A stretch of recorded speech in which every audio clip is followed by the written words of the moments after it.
Welcome to new TV Telugu. ఇప్పుడు AP top 10 చూద్దాం. పుట్టపర్తి వాసవి నివాస్ లో ఆర్యవైశ్యుల ఆధ్వర్యంలో బ్రాండ్ అంబాసిడర్ మీటింగ్ 8 ధ్యాన మందిరం నిర్వహించారు. ఈ సందర్భంగా మాజీ మంత్రి డాక్టర్ పల్లె రఘునాథ్ రెడ్డి మాట్లాడుతూ మనిషి మానసికంగా ఆరోగ్యంగా ఉండాలంటే ధ్యానం తప్పనిసరిగా ప్రతి మనిషి ఆచరించాలని కోరారు. మనిషి జీవితంలో ఎన్నో ఒత్తిళ్లకు గురవుతూ ప్రశాంతత లేని జీవితాన్ని గడుపుతున్నారని, దీనికి పరిష్కార మార్గం ధ్యానమే అని సూచించారు. చిత్తూరు జిల్లా శాంతిపురం మండలం సాతుబండ క్వారీలో అక్రమంగా మైనింగ్ నిర్వహిస్తున్న వాహనాలను ఎస్ఐ నరేష్ సీజ్ చేశారు. అక్కడ అక్రమంగా మైనింగ్ చేస్తున్నట్లు స్థానికులు పోలీసులకు సమాచారం ఇచ్చారు. ఈ మేరకు ఓ హిటాచీ వాహనంతో పాటు 2 ట్రాక్టర్లను స్వాధీనం చేసుకున్నట్లు ఎస్ఐ తెలిపారు. మైనింగ్ అధికారులకు సమాచారం ఇచ్చినట్లు ఆయన తెలిపారు.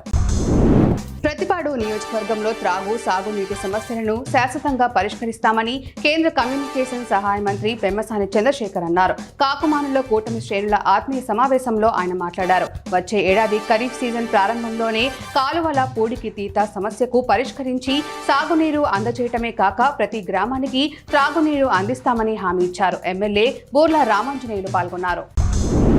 వైసీపీ అధినేత మాజీ సీఎం జగన్ పుంగనూరు పర్యటన రద్దయినట్లు ఎమ్మెల్యే పెద్దిరెడ్డి రామచంద్రారెడ్డి తెలియజేశారు. పెద్దిరెడ్డి మీడియాతో మాట్లాడుతూ హత్యకు గురైన 6 ఏళ్ల చిన్నారి కుటుంబాన్ని జగన్ ఎల్లుండి పరామర్శించాల్సి ఉండగా అనివార్య కారణాలతో పర్యటన రద్దు చేస్తున్నట్లు ఆయన చెప్పారు. జగన్ పర్యటిస్తారనే భయంతోనే 3 మంత్రులు ఆగమేఘాల మీద ఇక్కడికి వచ్చారని, ప్రభుత్వం ఇప్పటికైనా ఇలాంటి ఘటనలపై చర్యలు తీసుకోవాలని డిమాండ్ చేశారు.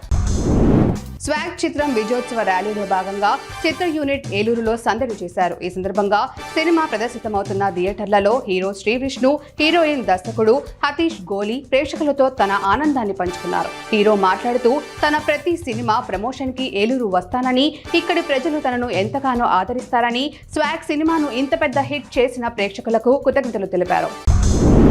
ఇసుక ఉచితమైన టన్నుకు 345 రూపాయలు చెల్లించాల్సి ఉంటుందని కలెక్టర్ పి ప్రశాంతి తెలియజేశారు.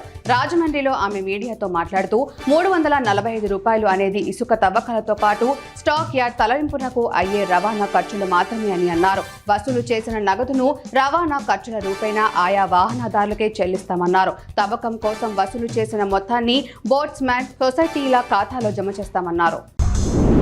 ఇసుక అక్రమంగా తవ్వకాలు జరిపిన, అక్రమంగా ఇసుకను రవాణా చేసిన వారిపై కఠిన చర్యలు తీసుకుంటామని జిల్లా ఎస్పీ వకుల్ జిందాల్ తెలియజేశారు.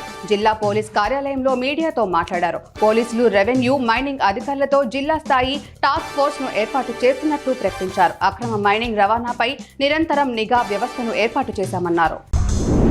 కడప నియోజకవర్గంలో కడప ఎమ్మెల్యే మాధవిరెడ్డి లిక్కర్ వ్యాపారంలో దందా చేస్తున్నారని ఆరోపిస్తున్న ఓ ఛానల్ పై పరువు నష్టం దావా వేస్తామని ఎమ్మెల్యే ఒక ప్రకటనలో పేర్కొన్నారు. పూర్తి సమాచారం లేకుండా తప్పుడు రాతలు ఎలా రాశారు అని ప్రశ్నించారు. గత 60 సంవత్సరాలుగా మా కుటుంబం గాని, మేము గాని లిక్కర్ వ్యాపారం చేయలేదన్నారు. టీవీ ఛానల్ పై చర్యలు తీసుకుంటామని హెచ్చరించారు.